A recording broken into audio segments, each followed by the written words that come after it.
Whenever we don't acknowledge our shadows, they don't just go away. They just stay of your awareness and find very creative ways of expressing themselves and fulfilling their own agendas. This creates a separation in yourself. And what you reject in yourself is also rejecting your light. So it's gonna find ways to get what it wants without becoming visible, even to yourself. The way in which these shadows manifest is by hiding behind already accepted identities of the psyche and energetically manipulating yourself and other people by speaking to the shadow of others. Now, this is happening on an energetic level. The shadow's not obvious. It's shadow, right? So whenever it's expressing itself, it's not something that you can just like see and like it's here. I said this thing. There is usually an element of manipulation and hiding and kind of like Trojan horsing things constantly to get whatever that specific shadow wants, because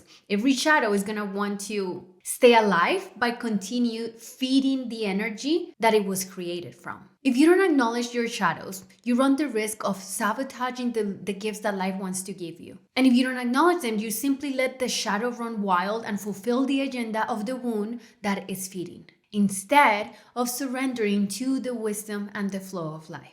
In this episode, I'm going to cover how to identify those very manipulative, sneaky shadows and how to bring awareness into them so your shadows are not running your life on the background.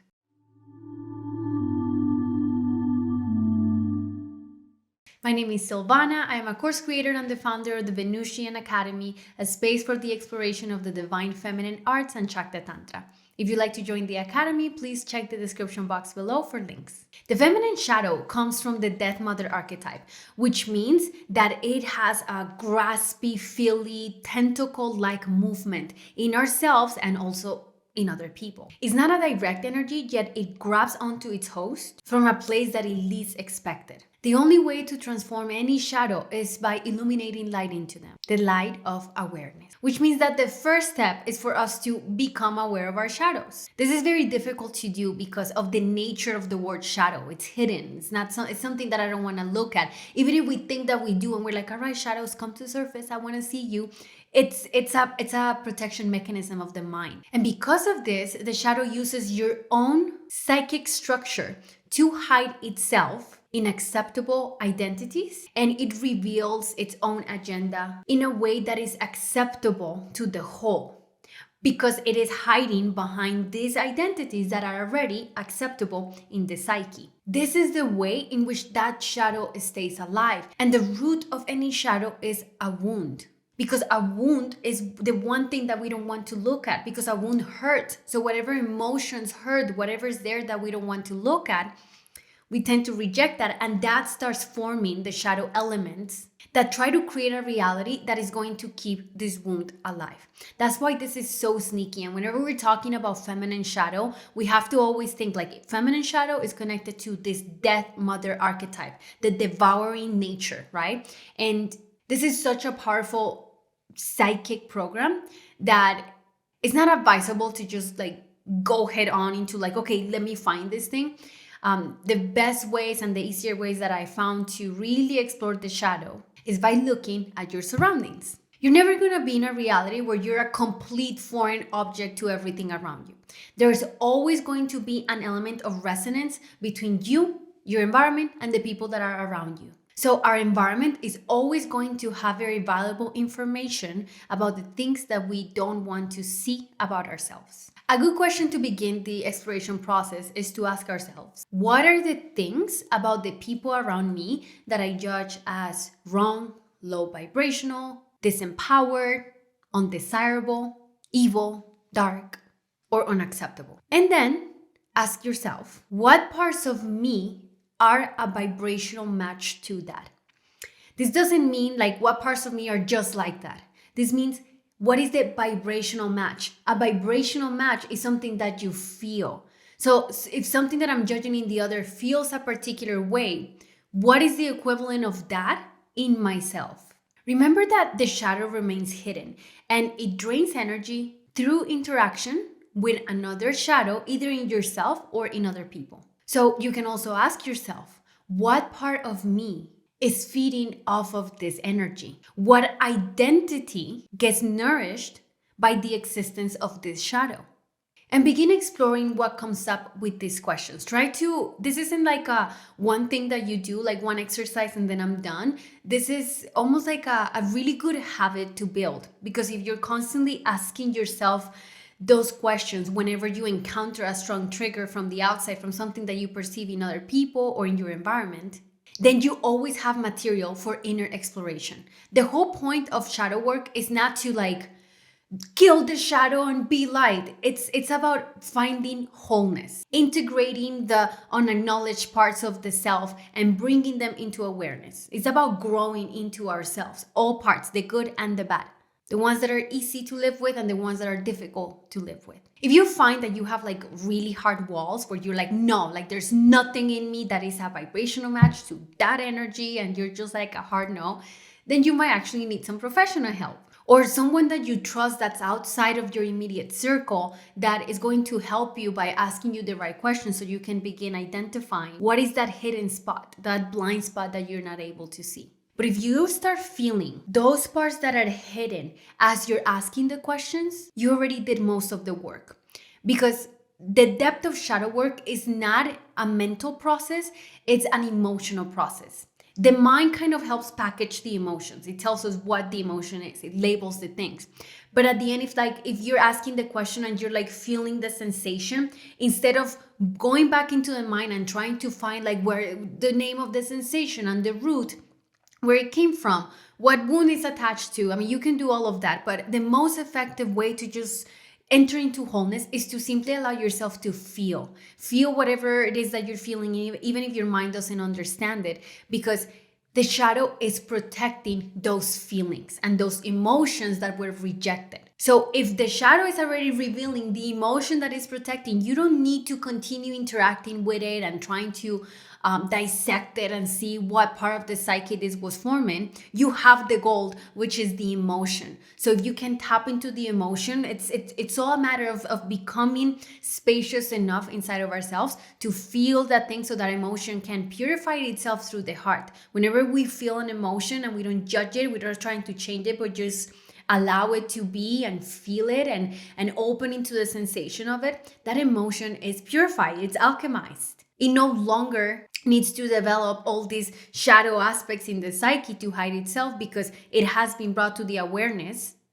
And instead of us running from it and rejecting it, we are receiving it with a welcoming energy. This is the key of healing. Everything gets healed this way. It's so simple to talk about. Obviously, in practice, it's very difficult to feel certain emotions, because if we hid from them at one point, it was for a reason. It's because they were unbearable to feel and experience. But whenever we're looking at our healing in a very intentional way, and we continue edging ourselves and learning how to feel more and more of life, then we're able to alchemize bigger wounds in ourselves. The final release of any shadow is going to be either a combination or one of these emotions. It's either guilt, shame, rage, or grief. So if you are tapping into those emotions, you are releasing the root of that shadow.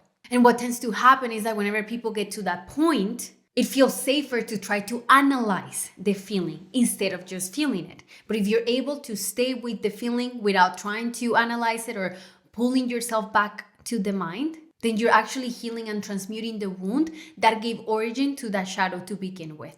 This is why it's so easy to get lost in shadow work, because of all the mental stuff that happens and like the evaluation of the mind and just how fascinating it is. But if what you're looking is for a sense of wholeness and inner peace, just the emotion enough is going to free you from the grasp of this devouring mother shadow that expresses itself through multiple very creative ways. And I think we can all see that in ourselves whenever we see the ways in which we like sabotage certain things, or that we get what we want, whenever it's like, foggy energetically. And we can also see it in the world, in the way that people get whatever they want and the way that they manipulate. This is all part of that shadow. So the understanding that the shadow is created to protect these emotions will help us actually move quicker, because the moment we tap into those emotions, it is healed, it is processed, it is alchemized. The ultimate remedy to maintain your shadow at bay, you can even do that, is to have constant moments of de-armoring where you drop all your identities and offer them to the divine. If you can do this and practice unconditional acceptance for all of the colors of humanity, specifically the ones that flow through you, there's no reason for your mind to form these shadow aspects because it doesn't have to protect from yourself. It doesn't have to protect itself from yourself. If you take ownership of everything that flows through you as belonging to you, you are unnecessarily burning yourself. But if you're able to see everything that flows through you as an expression of the divine, of life, through the specific mold that you were given, and you perceive yourself to be the observer of yourself, you're going to experience a lot more freedom.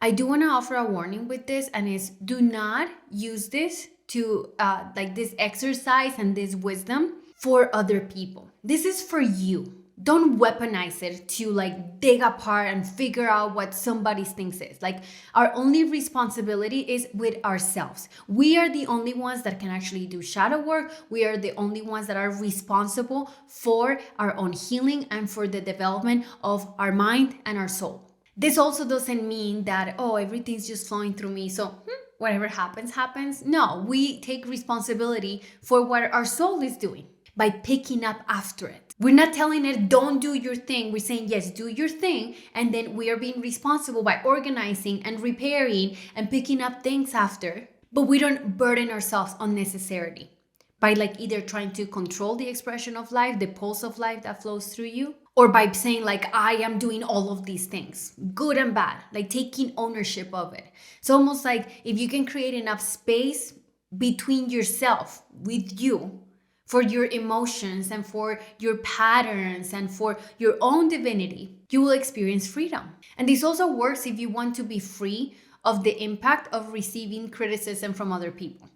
The key is that you release yourself both from the positive and the negative. If you just take up the negative and the positive and reject the negative, you're stuck in the same game and you're still gonna create all the shadows for the negative things you didn't want to look at. But if you're able to have spaciousness with both the positive and the negative, then you can master detachment. And that is the beauty of having duality, of having both good and bad, is that if you apply the same rules to both parts of yourself, then you can, to get there, it makes them easier, because we tend to hold on to the good and we tend to really reject the bad. But if we have a space with both and we're handling them with like, you know, with a movement that's like, I'm not gonna, I see you, I observe you, but I know I'm not like it's not coming from my mind. I'm not the one doing this thing or that thing. It's like I am observing myself and discovering myself as I do it, but I am responsible for the actions of this human, right? And I clean up after, and I'm responsible with my actions and my words and my expressions. Then you're able to experience inner freedom and detachment. And at the end of the day, like, the more detached that we can live from life, the better. Because detachment doesn't mean emotionless. Detachment means I don't grasp. And when we don't grasp, we can swim. We're not grasping the water. We are moving through the water. And that is the beauty of this work, of like mastering the process of shadow working yourself and not taking it as like an intensive 3-month thing that I'm going to do and then I'll be free, but incorporating it in our everyday life. That's what's going to have the most impact. And the gift of this is that you'll be able to improve your ability and the speed in which you catch your own shadows. And if you do this, you prevent your shadows from manipulating your life to continue feeding some wound. Instead of doing that and delaying the inevitable, we get the opportunity of going at the root to liberate the emotion that is underneath that wound. Remember that the shadow is just protecting you from the emotion that was created whenever you received a wound. So getting good at this process is actually getting good at feeling the emotions that you haven't felt, that are perpetuating stories of being wounded. This exercise will help you with your overall freedom. And when you free yourself, you're able to share that energy of freedom with other people. You become a safe space for the world as well. So if you like this video, please make sure to like it and subscribe. And I will see you guys next time. Bye-bye.